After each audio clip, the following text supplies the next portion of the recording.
Bonjour, c'est Fabien. Dans cette vidéo, je vous présente comment créer une carte de chaleur, une heatmap, avec le logiciel SmartLook. Alors SmartLook, c'est un des rares logiciels où on va pouvoir créer une carte de chaleur gratuitement. En effet, la majorité des logiciels sont des offres payantes. Alors attention, SmartLook permet de créer une carte de chaleur gratuitement, mais on est autrement dit, en objectif restreint, parce que vous allez avoir la possibilité de créer que quelques cartes. Je crois que c'est 3 au moment où je fais cette vidéo. Donc assez vite, on peut être limité, et ensuite on passe en offre payante si on veut avoir plus de possibilités. Mais déjà, on peut avoir des cartes de chaleur gratuites de qualité. Alors SmartLook, c'est quoi? C'est tout simplement un logiciel qui va permettre d'analyser ce que font les visiteurs sur votre site internet. Ça permet quoi? L'objectif d'améliorer par exemple l'expérience utilisateur, ça va enregistrer les sessions des visiteurs, ça va donc créer des cartes de chaleur et on peut même créer des parcours à travers donc l'option funnel. Donc ici, on a les cartes de chaleur, on a l'enregistrement de ce qui se passe, autrement dit au niveau des visiteurs. Pour chaque session, pour chaque visiteur, on va avoir un enregistrement et savoir ce qu'il a fait. On va également avoir tous les événements concernant ces visiteurs et on peut donc créer des tunnels pour créer en fait des parcours clients. Mais là, dans le cadre de cette vidéo, ce qui va nous intéresser, ce sont les heatmaps. Donc, comment créer un heatmap? Alors, première chose, on va sur SmartLook et donc on va créer un compte qui est gratuit. Comme je vous l'ai dit, il y a différents types de comptes. On a le compte, donc ça c'est pour les sites web, mais ça fonctionne également pour les applications mobiles. Alors on va pouvoir créer un compte gratuit. On voit qu'ici, avec le compte gratuit, on a la possibilité de créer un tunnel, 3 cartes de chaleur et traquer 2 types d'événements. Ensuite, on peut avoir un maximum de 1500 sessions par mois qui vont être enregistrées et on a l'historique pour un mois au niveau des données. Alors ça, c'est la version qui est gratuite. On voit qu'elle est vraiment pour permettre de tester l'outil et c'est vraiment une bonne chose. C'est bien que cet outil nous permette de le tester et moi je le trouve vraiment très bon, c'est ce qui m'a permis de le découvrir et c'est d'ailleurs pour ça que je fais une vidéo, je le trouve très très bon. Ensuite on peut passer sur une version qui va être pour démarrer. On voit qu'ici on va avoir des critères au niveau du nombre de sessions que l'on peut créer et également au niveau de l'historique qui pourront faire varier le prix, sinon il sera de 31 €. Alors c'est peut-être pas à la portée de tout le monde en termes de particuliers, mais si par exemple on a un business qui génère pas mal de revenus, eh bien on peut vraiment se tourner vers ce genre d'outils pour améliorer ses résultats. Alors comment ça fonctionne? Enfin, on va déjà d'abord voir le résultat. Donc on va mettre en place un code dans la page qui nous intéresse. Alors ce code, pour ça, on va sur Heatmap, Add Heatmap, on indique le nom de la page sur laquelle on souhaite faire la carte de chaleur, alors on va dire que c'est cette page. On peut faire de l'A/B testing également. Vous voyez qu'ici on a différentes possibilités.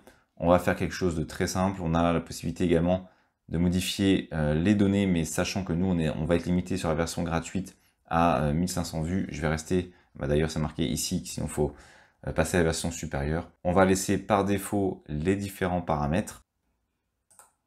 Donc je vais valider ici home page, on va indiquer que son nom c'est blog. Et je vais tout simplement faire créer ma carte de chaleur. Donc ici, en attente de données. Donc pour pouvoir ressortir les données, il faut qu'il y ait 1000 visites. En dessous de 1000 visites, c'est difficile pour lui de créer la carte de chaleur pour indiquer où est-ce que les visiteurs cliquent, où est-ce qu'ils regardent, où est-ce qu'ils font des actions. Une fois que notre page est prête, on va aller dans les options, Account, et dans Account, on a la possibilité de regarder ces différents projets. Là, le projet qui m'intéresse, c'est celui-ci. Et sur numillion.com, eh bien, j'ai la possibilité ici d'utiliser le code tracker. Je vais donc le copier. Et donc, une fois que j'ai copié le code, eh bien, je vais tout simplement aller sur mon site. Et imaginons qu'on ait une page sur laquelle, enfin, donc c'était la page blog, mais là, c'est mon site de démonstration. Je ne suis pas allé sur mon vrai site. C'est assez simple. Ensuite, il suffit de l'ajouter dans cette page. Imaginons qu'on ait une page blog. Alors, ça serait les derniers articles du blog.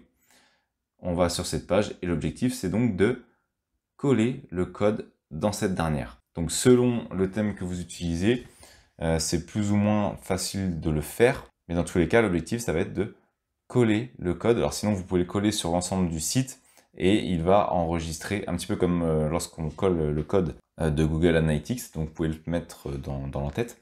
Mais sinon, vous pouvez le mettre directement sur la page, ce qui évitera qu'il soit chargé à chaque page. Donc, je vais le mettre uniquement sur la page blog. Avec le thème Divi, c'est plus simple. Je vais juste ajouter, par exemple, un bloc au début de la section. Je pourrais très bien ajouter ici, par exemple. Je vais indiquer texte et je vais tout simplement coller mon code. Voilà. Donc, je colle le code ici. Donc, ici, je le fais spécifiquement sur ma page, mais j'aurais très bien pu le mettre en haut comme on le fait pour le code Google Analytics. Si vous ne savez pas comment on fait, je vous invite à regarder comment j'ai procédé au niveau de Google Analytics. J'avais fait une vidéo dessus. Vous pouvez la retrouver assez facilement sur ma chaîne. Le principe étant le même, une fois que c'est fait, on enregistre.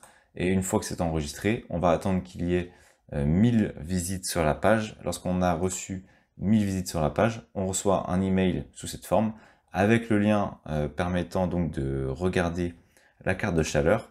Alors la petite particularité, c'est que la carte de chaleur, eh bien, si vous utilisez directement Heatmap, alors je vais y retourner dans Heatmap, eh bien ça ne fonctionne pas au niveau de la version gratuite. Par exemple, si je fais ici un clic, on me demande de passer à la version supérieure. Par contre, si je passe le lien qui est, si je passe par le lien qui est dans l'email, eh bien là ça fonctionne, j'obtiens ma carte de chaleur qui ressemble à ceci. Alors c'était un simple test que j'avais fait, forcément c'est beaucoup plus pertinent si on le fait sur des pages de vente, sur des pages de produits.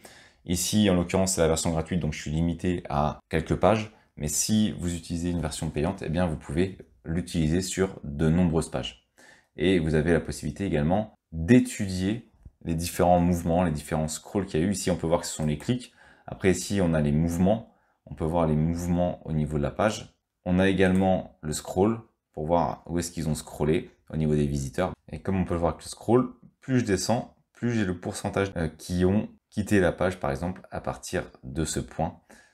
Donc c'est vraiment des informations intéressantes qui vont nous permettre d'améliorer l'expérience utilisateur et améliorer la qualité de nos pages.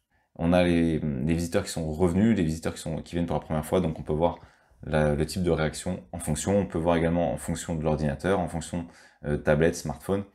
On a quand même pas mal d'informations intéressantes pour savoir comment on réagit les différents visiteurs avec notre page. Merci d'avoir suivi cette vidéo jusqu'à la fin. Si cette dernière vous a été utile, vous pouvez la partager ou simplement ajouter un pouce bleu. Cela participe à faire découvrir cette vidéo. Vous pouvez également vous abonner à la chaîne et activer les notifications. Je publie régulièrement du contenu. Merci et je vous dis à bientôt pour une nouvelle vidéo.